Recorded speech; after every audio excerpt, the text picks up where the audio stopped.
শ্রী শ্রী ঠাকুর ভবা পাগলার আশ্রম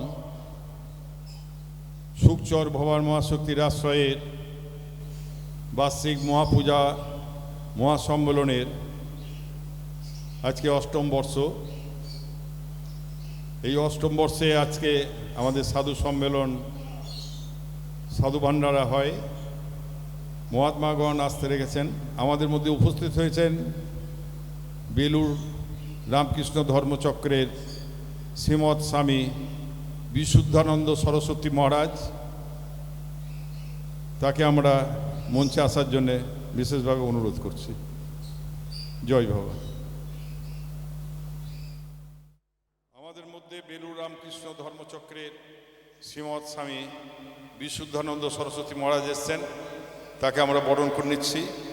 আশ্রমের পক্ষ থেকে সঞ্জয় চক্রবর্তী তিনি বড় করে নিচ্ছেন। শ্রী শ্রী ঠাকুর ভবা পাগলা কি, ভবা পাগলা কি, ভবা পাগলা কি। সচন্দন গন্ধা পুষ্পং পরাবর গুরু মহারাজ্যে নমো নমঃ।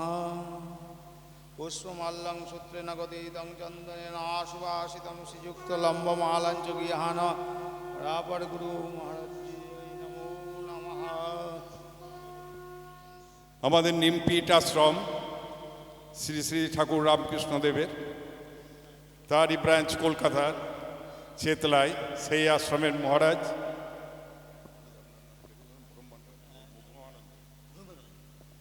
আপনার নাম আপনি যার নামে বলে দিচ্ছি ভূমানন্দ স্বামী, তিনি আমাদের মধ্যে উপস্থিত হয়েছেন।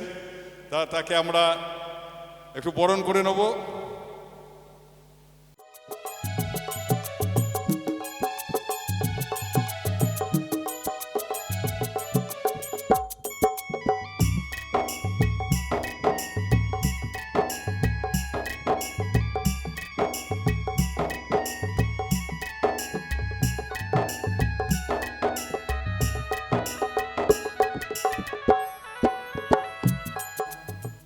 श्रोत्रेण गदितं चन्दनेन सुवासितं श्रीयुक्तलम्बमालं च गृहाण परापरगुरौ महाराज देवाय नमो नमः।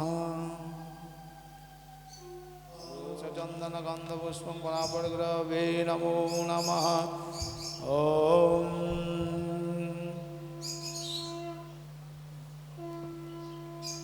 ॐ सूत्रेणगदितं चन्दनेन सुवासितं श्रीयुक्तलम्बमालं च गृहाण परापरगुरवे नमो नमः।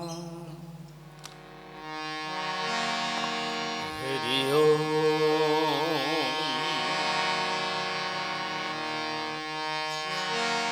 हरि ओम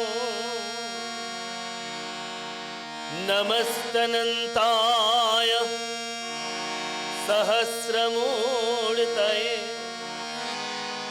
सहस्रपादाक्षिशिरोडवाहवे सहस्रनाम्ने पुरुषाय शाश्वते सहस्रकोटियुगधारिणे नमः।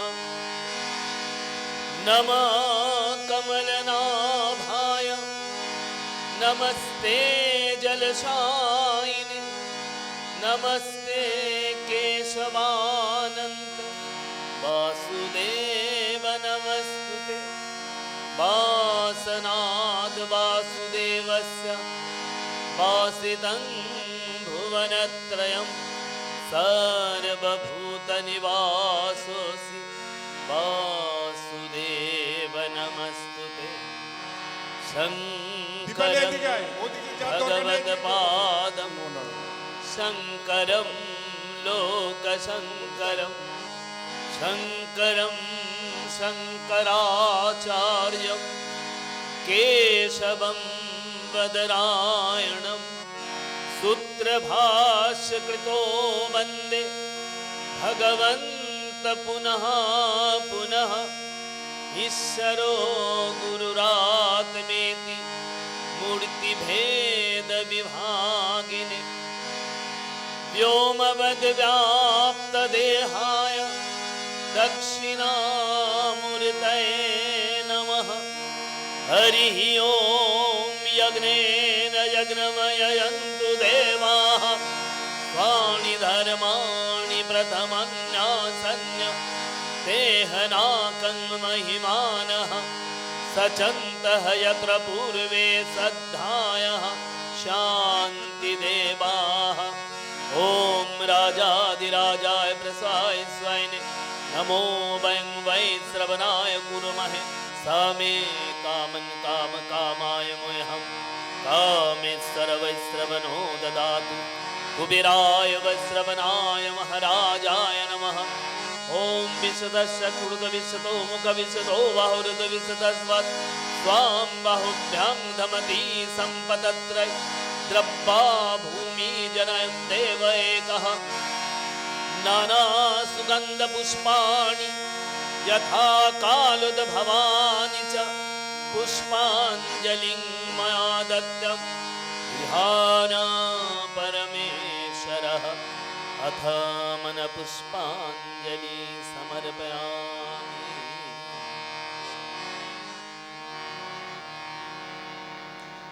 गुरुर्ब्रह्मा गुरुर्विष्णु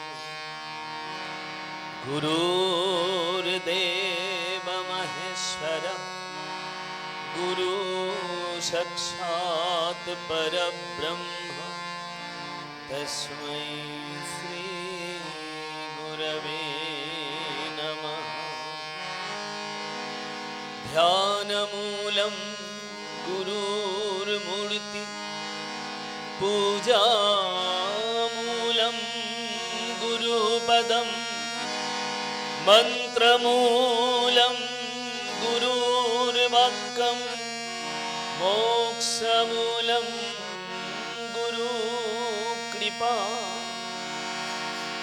मन्नाथ श्री जगन्नाथ मद्गुरु श्री जगद्गुरु मदात्मा सर्वभूत अच्युतात्मा तस्मै श्रीगुरवे नमः।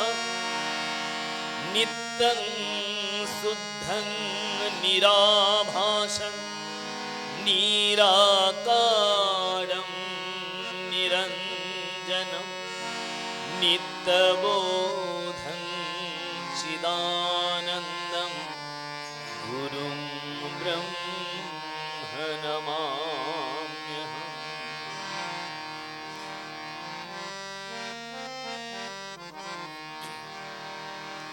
गुरुगो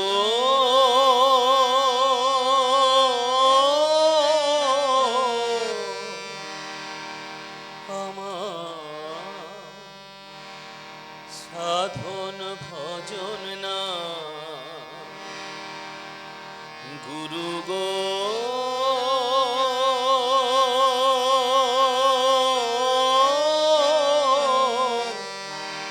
আমার সাধন ভজন না আমি তোমার কৃপায় আসিয়াছি তোমার দুনিয়া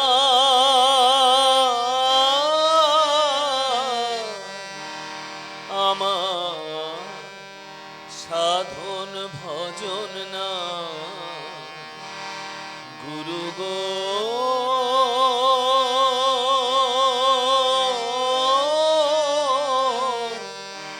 আমার সাধন ভজন না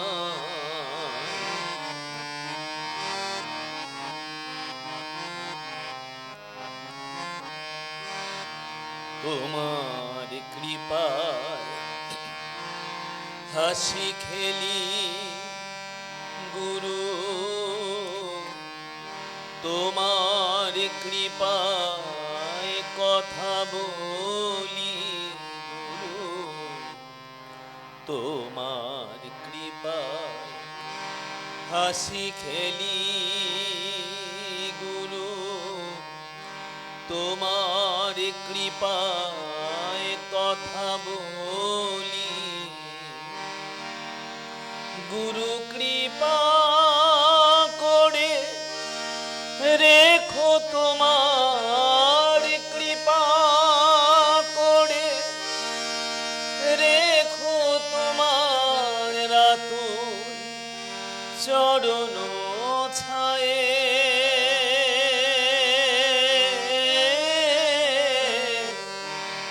আমার সাধন ভজন না গুরু গো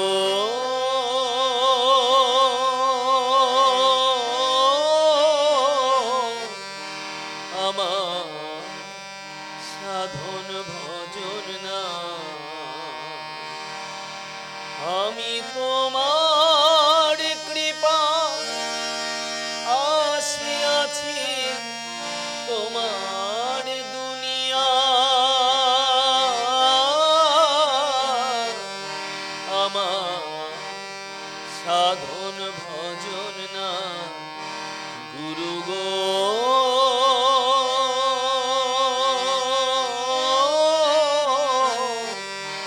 আমার সাধন ভজন না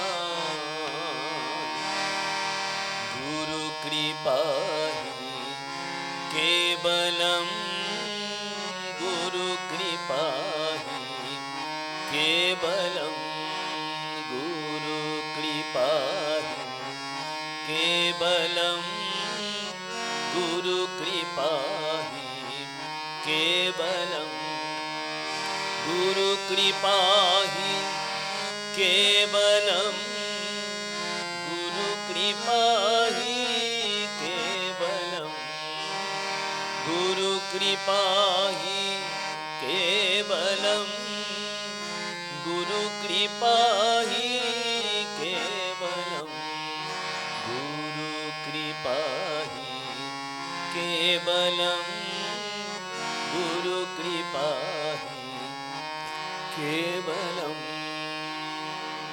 तमेव माता च पिता त्वमेव त्वमेव बन्धुश्च सखा त्वमेव त्वमेव विद्या द्रविणं त्वमेव त्वमेव सर्वं मम देव देव। ॐ कृष्णाय वसुदेवाय हरये परमात्मने प्रणतक्लेशनाशाय गोविन्दाय नमो नमः गोविन्दाय नमो नमः गोविन्दाय नमो नमः।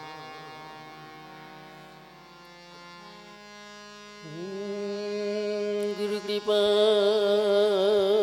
हि केवलम् गुरुकृपा हि केवलम् गुरुकृपा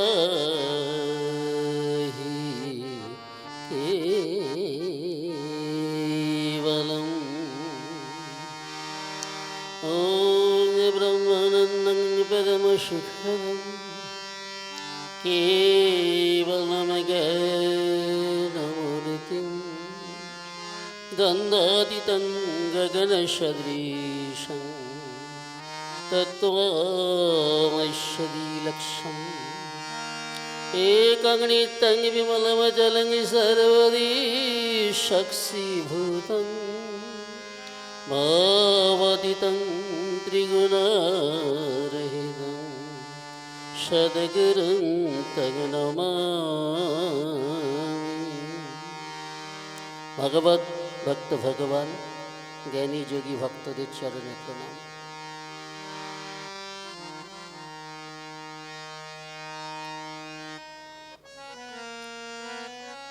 ভবা পাগলার চরণ আমি লইনু শরণ অগ্রে বন্দি পূর্ণ ব্রহ্ম বলরাম কৃষ্ণের চরণ।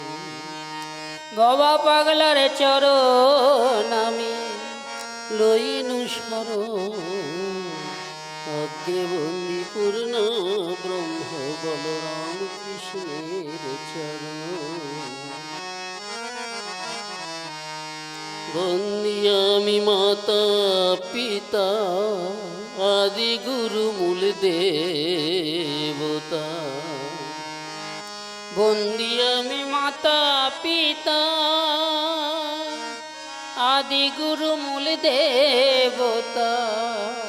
যাদের ঋণ শুধিবার নাই ক্ষমতা এই দেহে থাকতে জীবন অগ্রে বন্দি পূর্ণ ব্রহ্ম বলরাম কৃষ্ণের চরণ। বন্দি আমি নিত্যানন্দ গদাধর রামানন্দ। বন্দি আমি নিত্যানন্দ গদাধর রামানন্দ।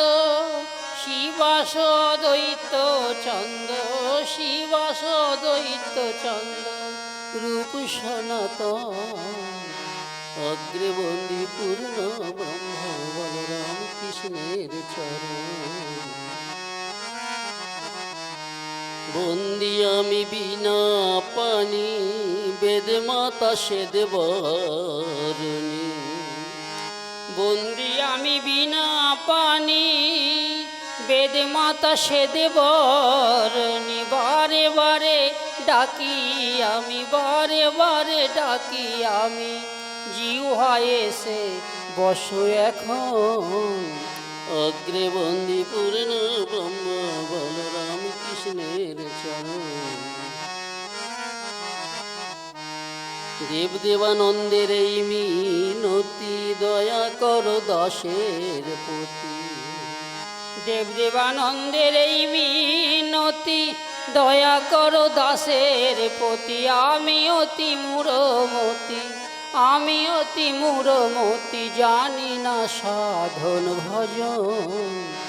অগ্রে বন্দি পূর্ণ ব্রহ্ম বলরাম কৃষ্ণের চরণ। ভবা পাগলার চরণ আমি লইনু শরণ। অগ্রে বন্দি পূর্ণ ব্রহ্ম বলরাম কৃষ্ণের চরণ। বলরাম কৃষ্ণের চরণ। মা মা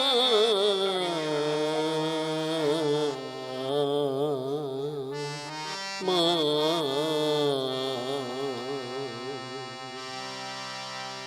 দেখো, যখন আমরা গর্ভে থাকি 10 মাস 10 দিন হয়ে গেলে গর্ভ যন্ত্রণা সহ্য করতে না পেরে বলি যে আমায় মুক্তি দাও, গিয়ে তোমার নাম গুণগান করবো। ব্যাস, যেই মুক্তি দিয়ে দিল অমনি সব ভুলে গেলাম। এক বলে এলাম, এক করছি। তাই বলছেন আমার স্বরচিত গান করছি, মায়ের গান। যখন গর্ভে ছিলাম যোগে ছিলাম, জন্ম নিয়ে তোরে হারালাম। কেন মায়ার ডোরে বাঁধলি মোরে, করব কখন তোর সাধনা মা মা মা।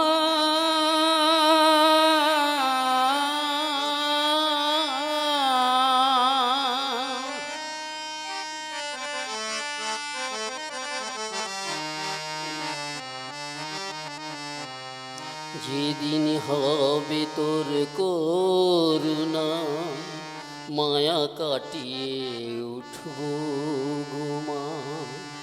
যেদিন হবে তোর করুণা মা, যেদিন হবে তোর করুণা, মায়া কাটিয়ে উঠব গোমা। তখন ডাকবো শুধু মা মা বলে, ডাকবো শুধু মা মা বলে। অন্য কিছু আর জানি না তুই, দেখা দে না ও মা শ্যামা। গর্ভে ছিলাম যোগে ছিলাম, জন্ম নিয়ে তোরে হারালাম। কেন মায়ার ডোরে বাঁধলি মোরে, করব কখন তোর সাধনা মা মা মা।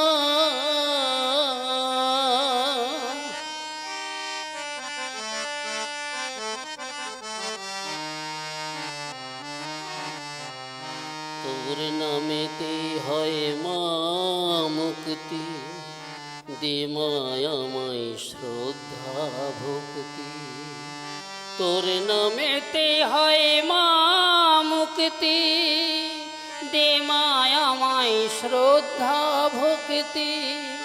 আমি অহং কেটে যাব ছুটে মা, অহং কেটে যাব ছুটে মা। তুই দেখা দিনা ও মা শ্যামা, দেখা দিনা ও মা শ্যামা। গর্ভে ছিলাম যোগে ছিলাম, জন্ম নিয়ে তোরে হারালাম। কেন মায়ার ডোরে বাঁধলি মোরে, করব কখন তোর সাধনা মা মা মা।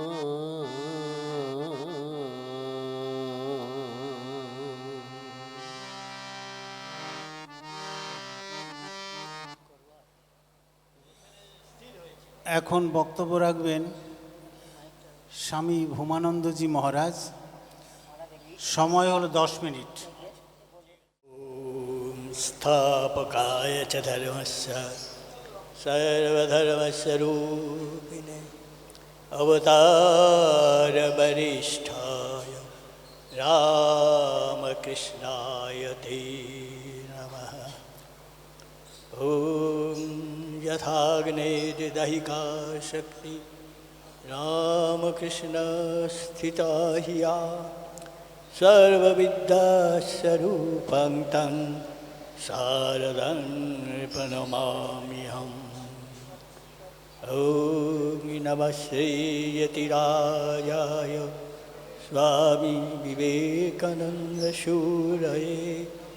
सच्चित्सुखस्वरूपाय स्वामिने तापहारिणे। উপস্থিত সাধু সন্ত মহারাজগণ এবং ভক্তিমতী মায়েরা এবং ভক্তমণ্ডলী সবাইকে সাদর অভিনন্দন, আন্তরিক শুভেচ্ছা, কৃতজ্ঞতা, নমস্কার, প্রণাম যথাযোগ্য স্থানে। সবাই ভালো থাকুন। এই আশ্রমে এই প্রথম আসার সুযোগ সুবিধা হলো, এসে আমি খুব আনন্দিত। তার লোকেশান, পজিশান এবং সব কিছু দর্শন করে, মা গঙ্গাকে দর্শন করে, স্নান করে খুব পরিতৃপ্তি লাভ করলাম। আর এটা শুভ দিনে এইখানে সমবেত হয়ে ভক্তমণ্ডলীকে দর্শন করতে পারছি, সাধু সন্তকে দর্শন করতে পারছি, মা কালী এবং যাবতীয় এবং মহাত্মা যে ভবপাগলা বাবা ঠাকুর, তারও শ্রীমূর্তি দর্শন হলো। দেখে খুব আনন্দিত এবং যেন মনে হলো অনেক কিছু লাভ করলাম অন্তর। এই শুভ দিনে আপনাদের সকলের মঙ্গল কামনা করি। আর বলি, অসতো মা সদ্গময় তমসো মা জ্যোতির্গময় মৃত্যুর্মাম অমৃতম গময় আবিরাবির্ময়েধি। ওম শান্তি শান্তি শান্তি। আমার সংক্ষিপ্ত পরিচয় বলে দিই। নিমপিট রামকৃষ্ণ আশ্রমের নাম অনেকেই শুনেছে, যদি না শুনে থাকেন, দক্ষিণ 24 পরগনার জয়নগর থানা, এখন তার নিকটবর্তী বকুলতলা থানা তৈরি হয়েছে, তার কাছেই নিমপিট শ্রী রামকৃষ্ণ আশ্রম।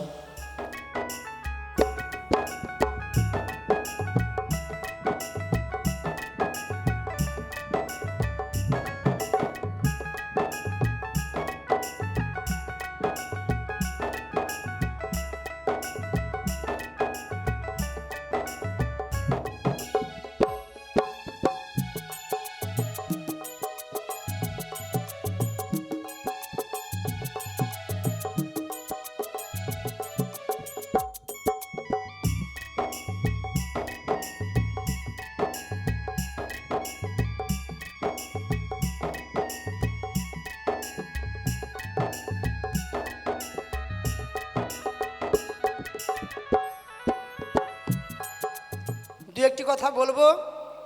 আগের মহারাজ তো অনেক কিছু আমাদের শান্তি বাড়ি দিয়ে গেছেন, সর্বে সুখিন ভবন্তু ইত্যাদি। সকলেই সুখ চাই ঠিকই, তাহলে আমরা এই সুখটা কিসে হয় সেটা আমাদের জানা দরকার। কোন কোন কর্ম করলে ধাপে ধাপে এগোতে হয়, এইটার পরে এইটা, এইটার পরে এইটা, এইটার পরে এইটা, এই কর্ম করলে আমাদের সুখ হয়। আর দুঃখ তো কেউ চায় না, কিন্তু দুঃখ ভোগ করতে হয়। কেন চক্রবোধ পরিবর্তনতে দুঃখা নিচ সুখা নিচ। গরু গাড়ির চাকার মতন সুখ আসছে, সুখ চলে যাচ্ছে, আবার দুঃখ আসছে, আবার দুঃখ চলে যাচ্ছে, আবার সুখ আসছে। তাহলে এই সুখটা কি কর্ম করলে আমাদের সুখ হবে? শাস্ত্রে পরিষ্কার বলা আছে। কি কি কর্ম করতে হবে না, বিদ্যা দদাতি বিনয়ম, বিনয়াত জাতি পাত্রতাম, পাত্রত্বাৎ ধনমাপ্নতি, ধনাৎ ধর্মং ততঃ সুখম। এতগুলা কর্ম করার পরে আমাদের সুখটা অনুভব হবে। এতগুলা কর্ম করতে হবে। এবারে দুঃখটা কিসে হয় দুঃখ বলছে কিসে হয়? যার যত কামনা বাসনা বেশি তার তত দুঃখ বেশি, যার যত কামনা বাসনা কম তার তত দুঃখ কম। ওই জন্য গুরু সংহিতায় লেখা আছে, গুরুর কাছে কোনো সময় কোনো পার্থিব বস্তু চাইতে নাই। গুরু কেন? কোনো দেব দেবী, কোনো ইষ্টদেবী, কোনো মন্দিরে গিয়ে কোনো পার্থিব বস্তু প্রার্থনা করতে নাই, দণ্ডনীয় অপরাধ। যে চায় না তার ভাগ্যে কম পড়ে যায়। বলছে কি চাইতে হবে? গুরু সংহিতায় লেখা আছে। কি চাইবো আমরা? প্রথম 3টে জিনিস চাইতে হয়। প্রথম চাইতে হয় হাত জোড় করে বসে প্রণাম করে যে হে ঠাকুর, হে গুরুদেব, হে ভগবান, হে মা, যাকেই আরাধনা করুন না কেন, আমি কিছু জানি না। দ্বিতীয় প্রার্থনা করতে হয় আমার যাতে তোমার প্রতি বিশ্বাস, নির্ভরতা এবং শ্রদ্ধা থাকে। তৃতীয় প্রার্থনা করতে হবে ঠাকুর, আমি যাতে তোমাকে অকপট ভালোবাসতে পারি। এই 3টি প্রার্থনা করার নিয়ম। আমরা বুঝি না বলে নানা রকম খেলনা চেয়ে ফেলি। যে আমার ভগবান বলছেন যে আমার কাছে খেলনা চায় আমি দিয়ে দেব, কিন্তু যদি আমার কাছে ভক্তি চেয়ে বসে সেইটাই ভগবান কাতর হন। আমি মুক্তি দিতে কাতর নই, কিন্তু ভক্তি দিতে কাতর হই। তাই নন্দের বোঝা মাথায় পেতে বয়ে বেড়ায়। ভবাপালাকে প্রশ্ন করা হয়েছিল, বাবা সাধন কি করে করব? তার উত্তরে তিনি বলছেন, কেন সাধন কি করে করবে? শুনো, ধরো মারো কাটো খাও। কি সুন্দর বাবার বাণী দেখুন। এর ভিতরে যেটা তাত্ত্বিক অর্থ রয়েছে, এই কথাটা শুনলে অনেকে চমকে যাবে। এই কিরে বাবা, একজন মহাপুরুষ, একজন সাক্ষাৎ সাধক, তিনি বলছেন ধরো মারো কাটো খাও। না, হ্যাঁ, এর তাত্ত্বিক অর্থটা কি? ধরো মানে কি? গুরু চরণ ধরে থাকো, ভগবানকে ধরে থাকো, মাতৃ নাম ধরো, সবসময় নাম ধরে রাখো। আর মারো মানে কি? তোমার আমিত্বকে মারো। আমার আমিত্বটুকু যতদিন আছে শুধু দিতে চাই প্রাণ, নিতে নাহি যাচে, দিতে দিতে সব যেন ফুরাইয়া যায়, সব শেষে ও রাঙা চরণে লয় পায়। এই আমিত্বটাই হচ্ছে যত গোলমাল। এটা কাহিনী আছে, একজন দীক্ষা নেবে গুরুর কাছে।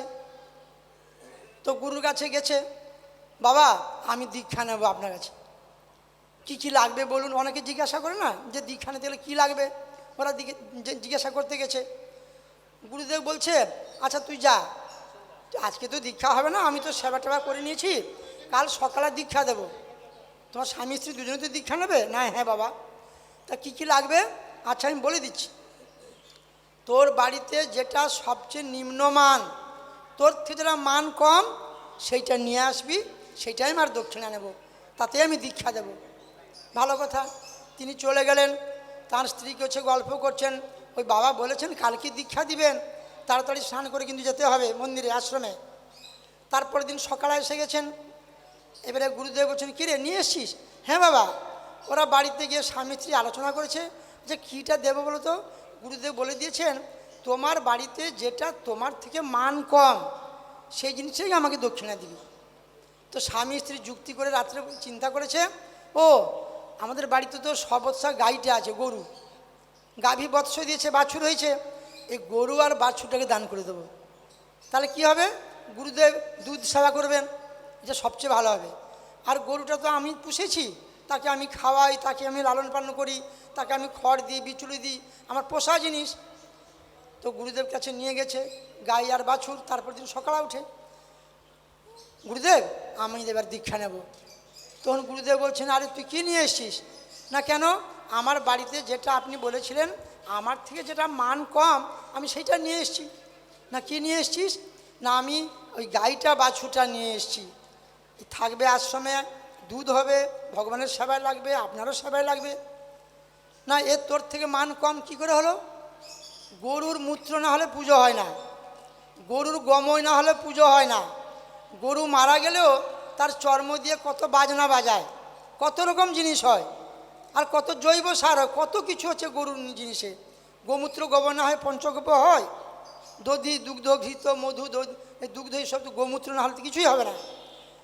তখন তাহলে ভগবান তাহলে কী করবো? উনি কান্নাকাটি করছে, হাওয়াও করছে।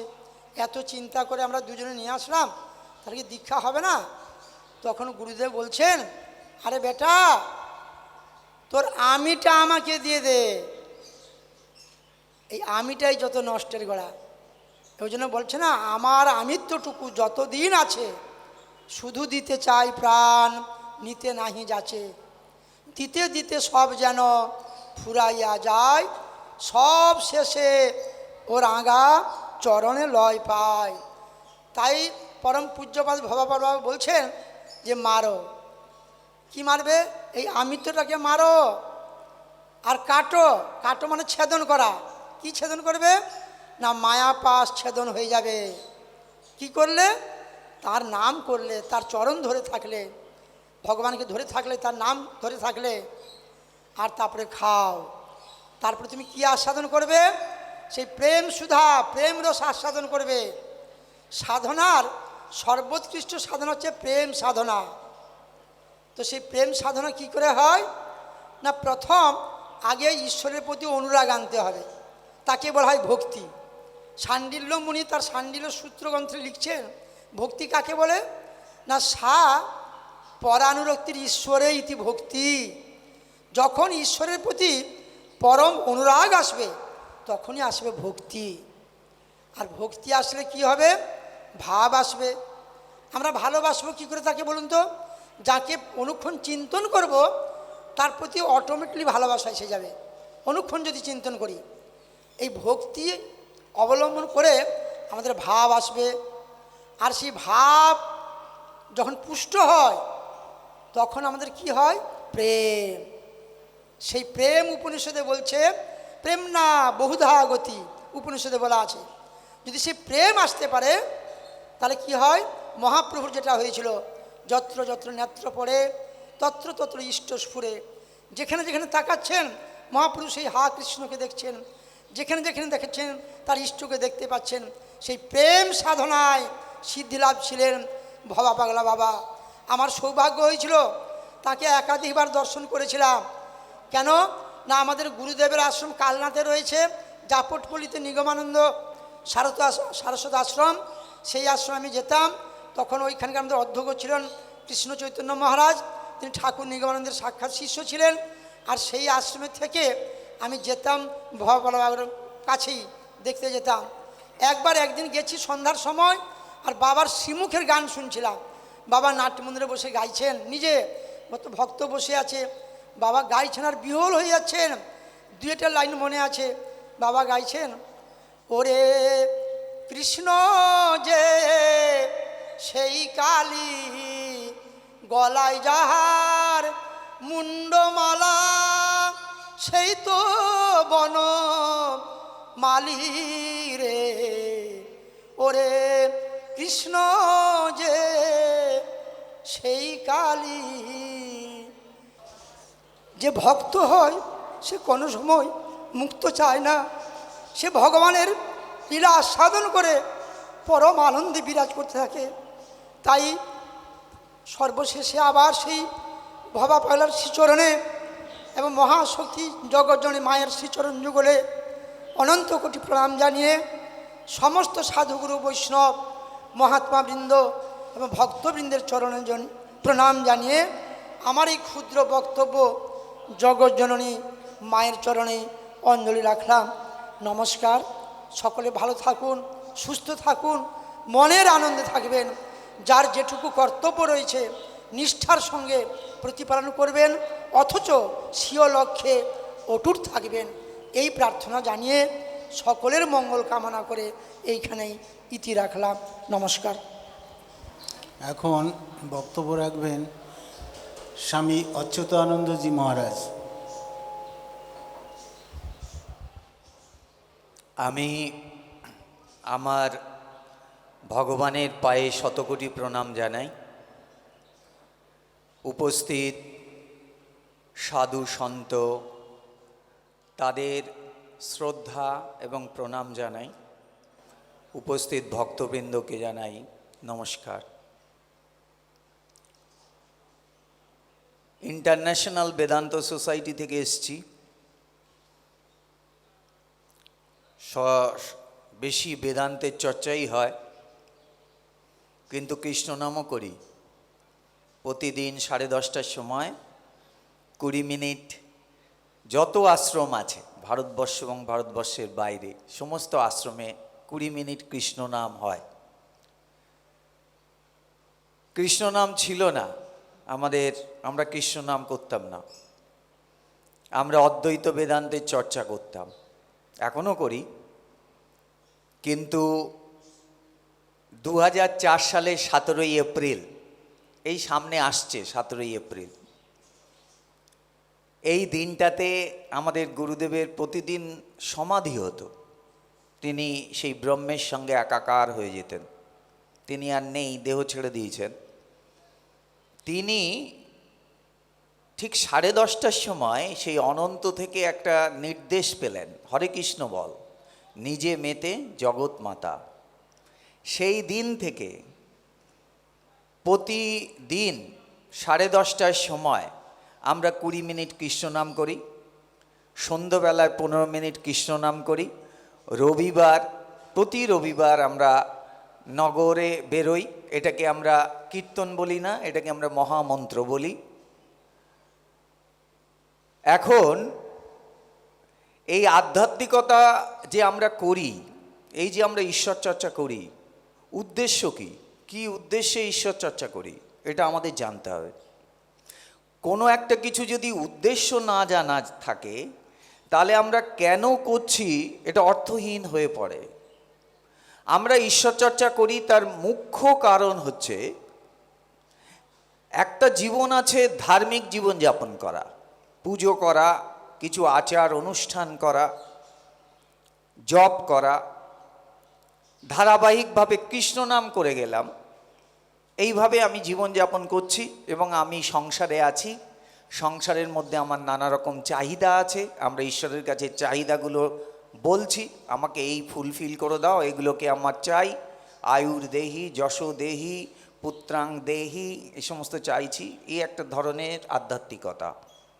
আর এক ধরনের আধ্যাত্মিকতা আছে, সেটা হচ্ছে এই যে জীবন মরণ, এই যে গড্ডালিকা প্রবাহের জীবন, এর থেকে বেরিয়ে যাওয়া।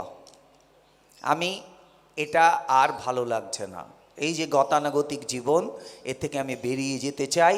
আমি মুক্তি চাই, এই বন্ধন থেকে মুক্তি চাই।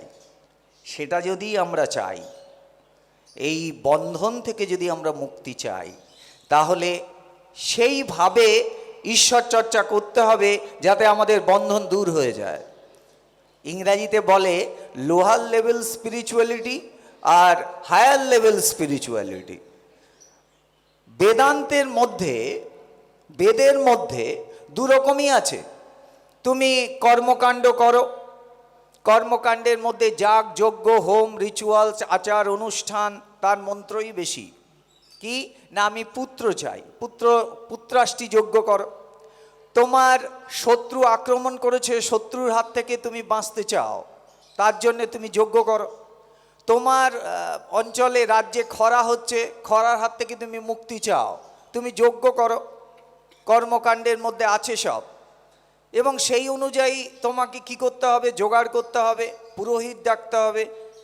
ঠিক পুরোহিত যারা ঠিক মন্ত্র উচ্চারণ করতে পারে, তাদের দ্বারা যজ্ঞ করতে হবে। এবং তারপরে তোমাকে মেডিটেশন, ধ্যান করতে হবে, এবং তুমি যজ্ঞের ঠিক ফল লাভ করবে। আর যদি যজ্ঞটা ঠিক না করো, তাহলে ফলও ঠিক পাবে না। এসব আছে, বেদের মধ্যে সব আছে। আর এক ধরনের আছে জ্ঞানকাণ্ড, যেখানে বলছে যে তুমি যে জীবনে কষ্ট পাচ্ছ, সাফার করছো, হতাশ হচ্ছ, এর মূল কারণ হচ্ছে তোমার অজ্ঞানতা। তুমি তোমার সম্পর্কে জানো না। বলছে আমি আমার সম্পর্কে জানি না, উত্তর হচ্ছে না, তুমি তোমার সম্পর্কে কিছুই জানো না। তুমি যেটা জেনে বসে আছো, এটা তোমার পরিচয় নয়, তুমি কি জেনে বসে আছো? তুমি জেনে বসে আছো তুমি একটা ছেলে কিংবা একটা মেয়ে।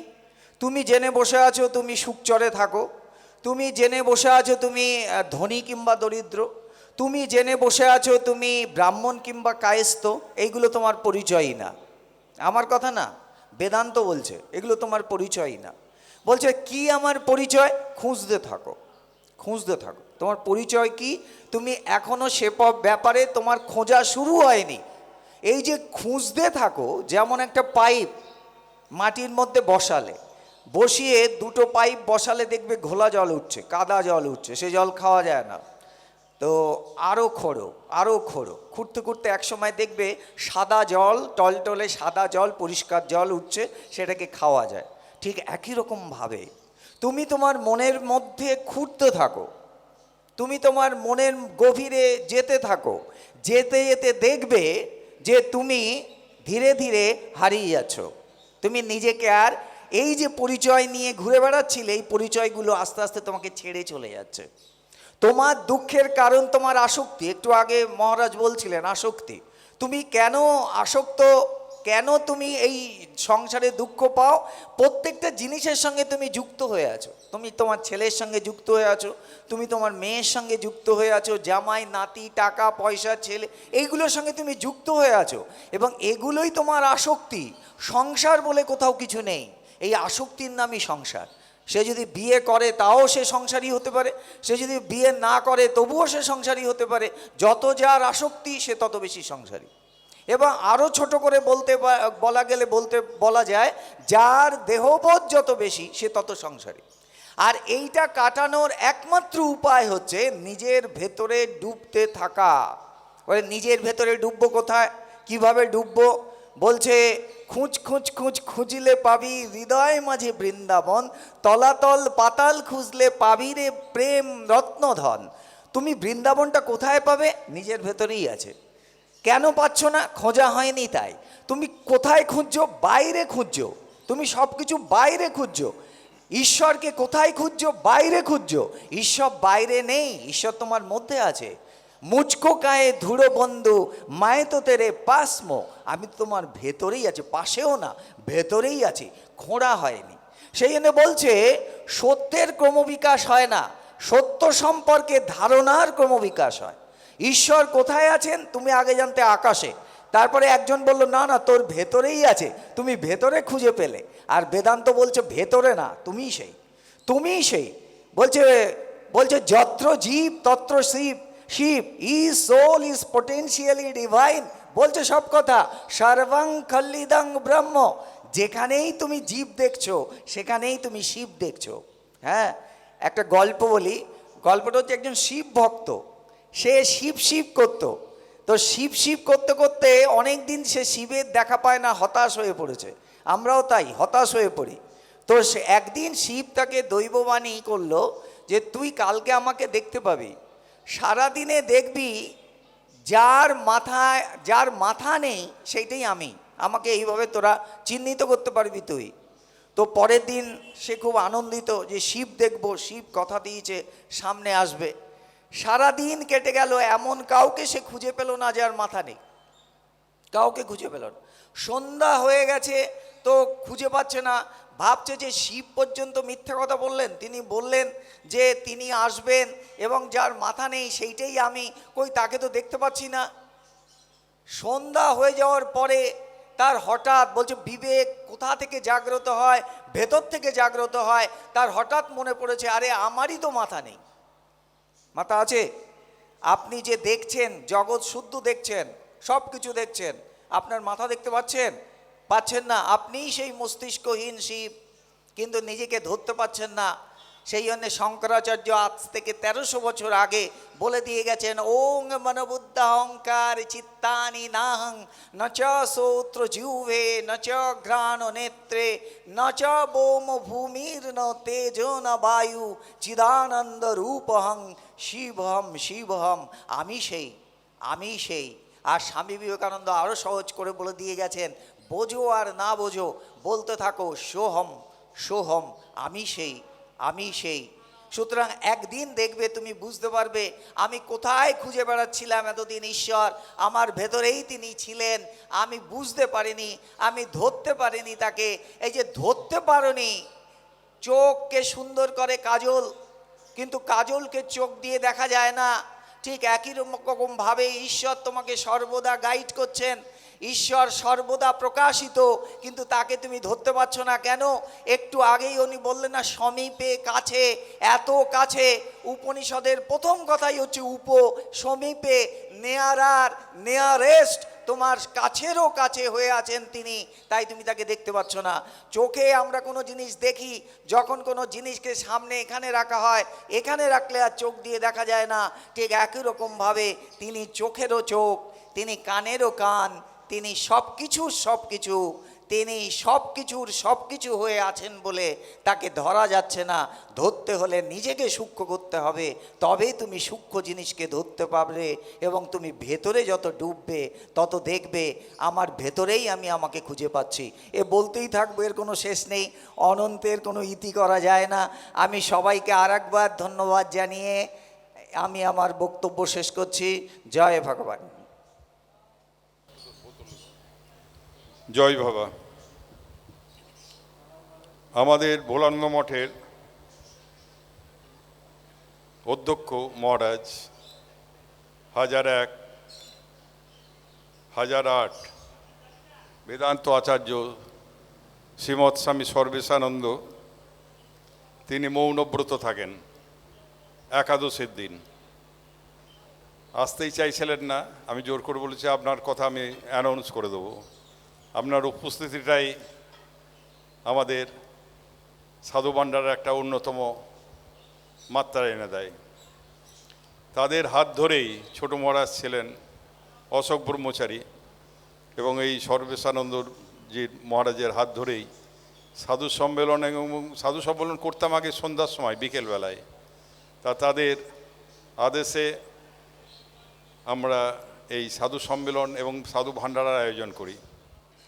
বলতে দ্বিধা নেই, আমাদের ভবার আশ্রমে এই সাধু সন্ন্যাসীর উপর প্রীতি বা সেবা কাজ করার কোনো লোকের অভাব, সেটা মহারাজকে জানিয়েছিলাম, আমাদের তো সেবা করার অভাব।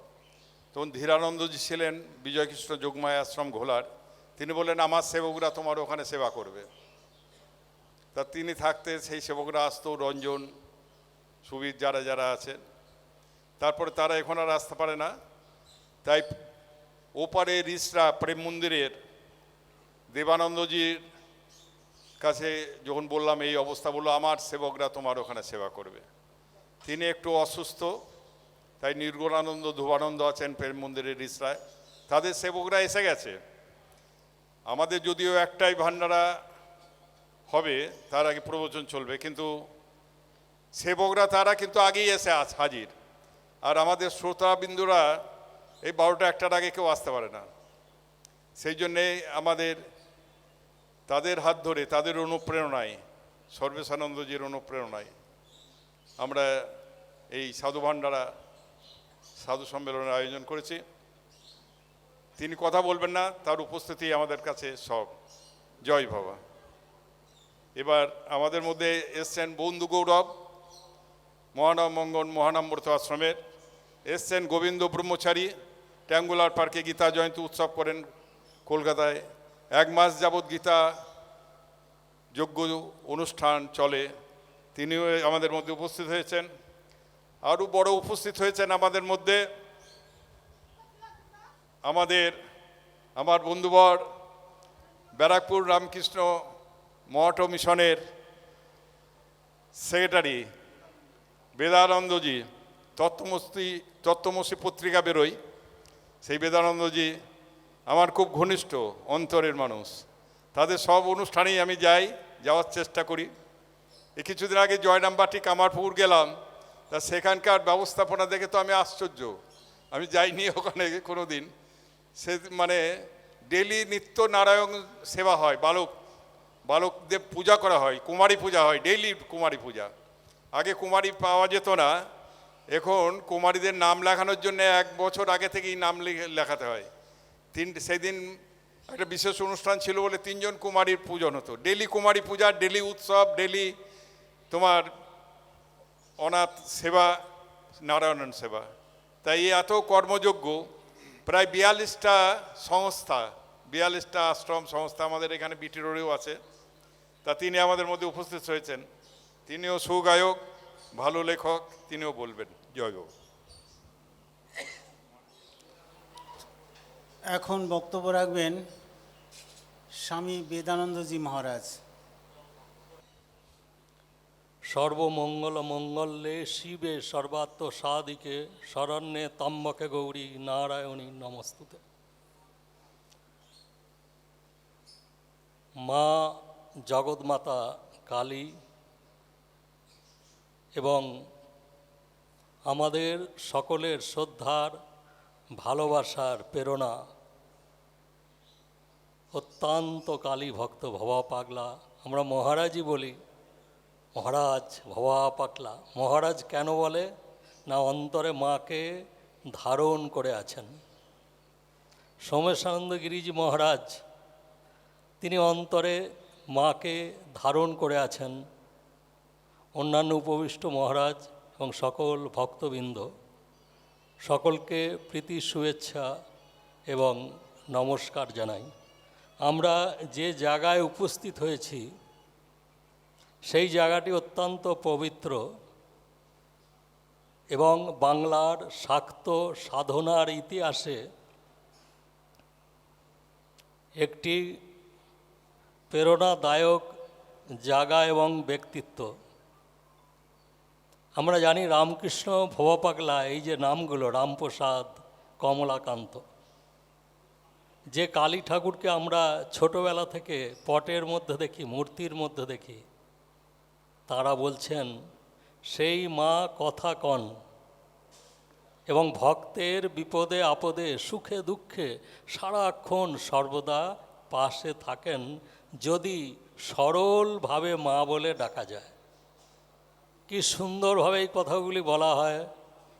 রামকৃষ্ণদেব এইটি সংক্ষেপে বলে গেছেন, ব্যাকুলতা।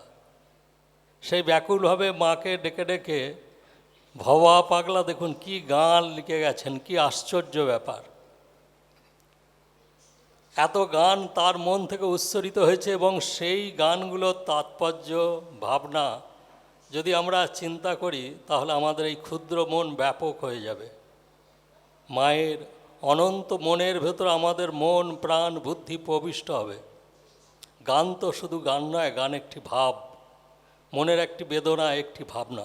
তাহলে এটা দেখতে পাচ্ছি ভবা পাগলার মধ্যে তিনি সংসার ধর্ম করলেও কিন্তু সারাক্ষণ জগৎ মাতার আশ্রয়ে থাকতেন, জগৎ মাতার চিন্তা করতেন। আমরা দেখেছি কমলাকান্ত সেম, রামপ্রসাদও সেম, সংসার একদিকে করছেন কিন্তু মন তাদের সংসারে নেই। তাদের মনের সমস্ত আশা, সমস্ত ভাষা, সমস্ত চিন্তা কিভাবে জগৎ মাতাকে পাবে, এই সংসারের দুঃখ থেকে মায়ের করুণা লাভ করে নিজেরা সুখী হবে, সংসারে সকলকে সুখী করবে, সকলকে ভালোবাসবে। এটাই হচ্ছে ভবা পাগলার শিক্ষার এবং গানের মূল বক্তব্য। তারা সংসারে থেকেছেন কিন্তু তাদের মনটা সংসারে হয়ে যাননি। সেটি শ্রী রামকৃষ্ণ অন্যভাবে বলছেন, মাকে আশ্রয় করে থাকলে সংসারের সুখ দুঃখ বেদনা থেকে আমরা অতিক্রম করতে পারি। কিন্তু মাকে আশ্রয় করে থাকবো কেমনে, সেটা আমাকে যদি জিজ্ঞাসা করা হয় সেটা আমি বলবো যে এই প্রতিমা পূজার সাথে সাথে চণ্ডী পাঠ করা। চণ্ডী পাঠ, চণ্ডীর ভেতরে লেখা আছে যদি নিজের ভাষাতে অর্থাৎ মানেগুলো পড়ে পড়েও যদি চণ্ডীর লীলা মাহাত্ম্য কেউ যদি স্মরণ মরণ করে তাহলেও সে মায়ের আশ্রয়ে চলে যাবে। তাহলে মা কালী বাইরে একটি রূপ রয়েছে কিন্তু তার পিছনে একটি তত্ত্ব রয়েছে, একটা জীবন চেতনা রয়েছে, একটা ফিলসফি রয়েছে। মায়ের যে 4টে হাত আমরা দেখছি এটা হচ্ছে মায়ের অনন্ত করুণার প্রকাশ। মা চাইছে, দুর্গার যেমন 10টি হাত, হাতগুলো বাইরের রূপ কিন্তু ভেতরের তাদের মনটা চাইছে যে আমাকে মা বলে ডাকবে তাদের সব দুঃখ আমি দূর করে দেবো, তাদের ধর্ম দেবো, অর্থ দেবো, তাদের মোক্ষ দান করব, বিপদ দূর করব, সংসারে যে তাপ আছে, যন্ত্রণা আছে, বেদনা আছে, সব গিয়ে রক্ষা করব। এটাই হচ্ছে এই মূর্তিগুলোর তাৎপর্য।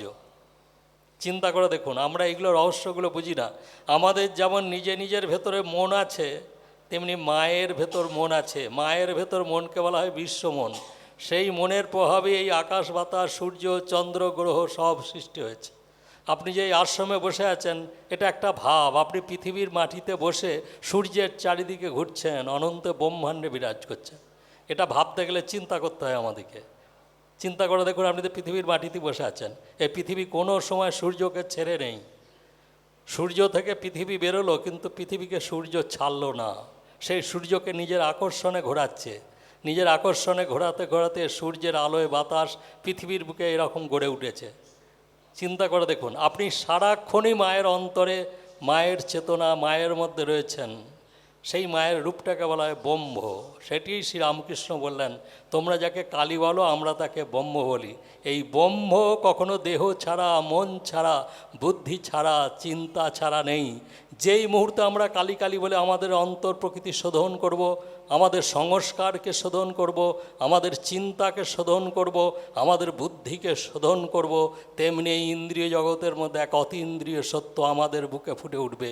আমরা অনুভব করব আমাদের চেতনায় জগৎমাতা কালী। এই হচ্ছে ভবা পাগলার রহস্য। তাহলে এইসব মহাপুরুষ চিরন্তন থাকবে, তাদেরকে পড়তে হবে, অনুধ্যান করতে হবে, চিন্তা করতে হবে। তাহলে মা কালীকে আমরা দেখতে পাচ্ছি না কেন? না, আমাদের অজ্ঞান মনটার জন্যে। আমরা মনে যে ভোগবাসনা করেছি তার সংস্কার আমাদের মনের ভেতর জমে গেছে। সেই অজ্ঞান মনকে কালী কালী করে, গীতা পড়ে, চণ্ডী পড়ে, ভাগবত পড়ে, কৃষ্ণ করে, রাম রাম করতে করতে দেখবেন প্রস্ফুটিত হয়ে যাচ্ছে, বিকশিত হয়ে যাচ্ছে, বড় হয়ে যাচ্ছে। আর এই জগৎমাতা আমাদের অন্তরে আবির্ভাব হচ্ছে। শ্রীরামকৃষ্ণ বলছেন, প্রথমে সূক্ষ্ম শরীরের চৈতন্যরূপে আমাদের মায়ের আবির্ভাব হয়, তারপর জ্ঞানের বিস্তারিত সাথে সাথে যা দেবী সর্বভূতেষু মাতৃরূপেণ সংস্থিতা, যে দেবী সর্বভূতে মা রূপে রয়েছে, চেতনা রূপে রয়েছে, আকাশ রূপে রয়েছে, বাতাস রূপে রয়েছে, সেই দেবীকে আমরা অনুভব করতে পারি। পঞ্চভূত মন বুদ্ধি অহংকার, এই হচ্ছে মায়ের একটা প্রকৃতি। সেই প্রকৃতিকে ধরে রয়েছে আবার চেতন পুরুষ, আমাদের ভেতরে যে জীবাত্মা রয়েছে, এই দুটোকে যিনি ধরে রয়েছেন পরম পুরুষ ভগবান। সুতরাং এই সাধনা, এই সাধুসঙ্গ, এই শাস্ত্রসঙ্গ, এই তপস্যা, এই সব কিছুর মধ্য দিয়ে আমাদের অন্তর পবিত্র হয়ে আমরা সচ্চিদানন্দ জগৎমাতার চরণে চলে যাচ্ছি। সেই জন্যে এই রকম সঙ্গ, এই রকম ভাবনা বা উৎসব প্রয়োজনীয়তা চিরন্তন রয়েছে। আমরা আশা করি বুঝতে পারলাম যে এই উৎসবের তাৎপর্যটা কী। জগৎমাতার চরণে প্রার্থনা করি, সাধু সন্ন্যাসীদের চরণে প্রার্থনা করি, যাতে আমাদের অন্তর প্রকৃতি শুদ্ধ পবিত্র হয়ে যাতে আমরা মাকে লাভ করতে পারি। এই বলে সকল সাধু সন্ন্যাসী ভক্তদের প্রীতি শুভেচ্ছা নমস্কার জানিয়ে শেষ করলাম। ধন্যবাদ।